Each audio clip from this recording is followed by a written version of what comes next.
नमस्कार. मी डॉक्टर मंदार करंबेळकर, ग्रामीण रुग्णालयाकडे आपला संचालक आरोग्य सेवा यांची मार्फत असंसर्गजन्य म्हणजे जे नॉन कम्युनिकेबल डिसीज आहे, जसे की ब्लड प्रेशर, शुगर आणि त्याच्यात सर्वात महत्वाचं आणि भारतात सध्या वाढतं प्रमाण असलेला कॅन्सर याच्या तपासणी आणि पेशंटच्या शोधासाठीची एक व्हॅन आम्हाला शासनातर्फे उपलब्ध करून देण्यात आलेली आहे.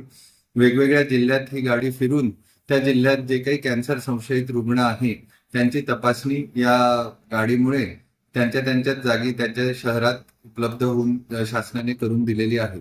याच्यात महत्वाचं म्हणजे स्त्रियांमधील गर्भपिशवीच्या तोंडाचा कॅन्सर हा भारतात एक नंबरवर आहे.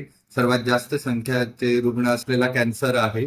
आणि दुसरं म्हटलं तर मग स्तनाचा कॅन्सर, ज्याचे प्रमाण भरपूर आहे.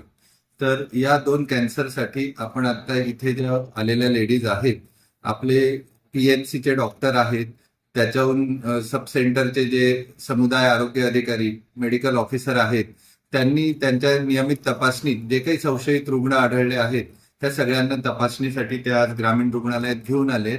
तर आपल्या स्त्रीरोग तज्ञांमार्फत स्तनाचा कॅन्सर आणि गर्भपिशवीच्या मुखाचा कॅन्सर याच्यासाठीची त्यांची आपण तपासणी करत आहोत.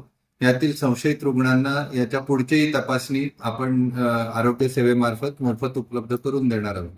त्याशिवाय जो आपल्या खानदेश भागात विशेष करून तंबाखू खाण्याचं प्रमाण जास्त असतं, तर त्या अनुषंगाने तोंडाचे विविध कॅन्सर, तोंडाचे आजार ज्यांना झालेले आहेत अशा रुग्णांची पण तपासणी आपण दंत शल्य चिकित्सकांमार्फत केलेली आहे.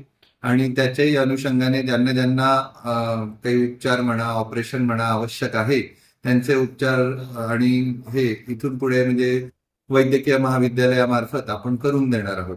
तरी ज्यांना असं संशय त्रास वाटत असेल त्यांनी आपल्या जवळच्या आरोग्य केंद्र म्हणजे सब सेंटर, PHC, ग्रामीण रुग्णालय जेही जवळची शासकीय आरोग्य आस्थापना आहे तिथे जाऊन आपली तपासणी करून घ्यावी. त्याच्यात मुख्यत्वे म्हणजे तोंडाच्या कॅन्सरसाठी जर हिरड्यातून रक्तस्राव होत असेल, काही तोंडाला सूज आली असेल, तोंडात काही गाठी होत असतील, वारंवार दात पडत असतील, तर मग तोंडाच्या कॅन्सरची लक्षणे असू शकतात.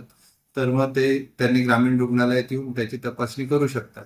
आणि महिलांमध्ये जर म्हटलं तर त्यांच्यासाठी छातीत अचानक दुखणे, तर म्हणजे स्तनांमध्ये जर काही गाठी वाटत असतील, काही तिथे स्तनामधून निप्पल मधून पाणी, दूध, रक्त असं काही पण जर स्त्राव होत असेल तर मग ते पण कॅन्सरचं लक्षण असू शकतं.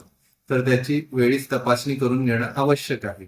आणि त्याच अनुषंगाने गर्भपिशवीच्या कॅन्सरच्या लक्षणांमध्ये पाळी बंद झाल्यानंतर जर वयोवृद्ध स्त्रियांमध्ये अंगावर रक्त गेलं किंवा वारंवार सतत पांढरं चिकट पाणी जाणे, त्या पाण्याचा वास येणे, संबंध झाल्यानंतर रक्तस्राव होणे, अशा जे काही लक्षणं आहेत ती गर्भपिशवीच्या कॅन्सरची लक्षणं असू शकतात. आज आपल्याला ही लक्षणं आहे म्हणजे कॅन्सरच आहे असं समजून घाबरण्याची गरज नाही. आपण त्याची योग्य ती तपासणी करून इलाज करून वेळेतच आपण बरे होऊ शकतो.